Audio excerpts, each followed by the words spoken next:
యేసుక్రీస్తు కాలంలో ఆ అపోస్తలులు మరి శక్తి పొంది యేసు ప్రభు వారే స్వయంగా ఆయన తర్ఫీదులు ఇచ్చారు కాబట్టి ఇక ఆ తర్వాత అంతా కూడా అపోస్తలుల మాదిరే ఉండాలి లోపల. హల్లెలూయా. అపోస్తలుల మాదిరి అంటే పరిపూర్ణత. అపోస్తలుల మాదిరి అంటే ఏంటంటే పరిపూర్ణత. వాళ్ళు చెప్పకుండా ఏమి లేరు, అంతా ముగించేశారు.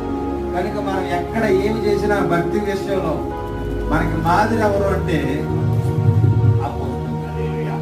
దేవుని నామానికి మహిమ కలుగును. కనుక అపోస్తలుల బోధ యందు మనము కొనసాగాలి. అర్థమవుతుందా? ప్రభు వారు చెప్పింది, అపోస్తలులు చేసింది మీరు పట్టుకోవట్లేదు. మళ్ళా చెప్తున్నా, ప్రభువారు చెప్పినది, అపోస్తలులు చేసినది, 3 మనం చేయాలి.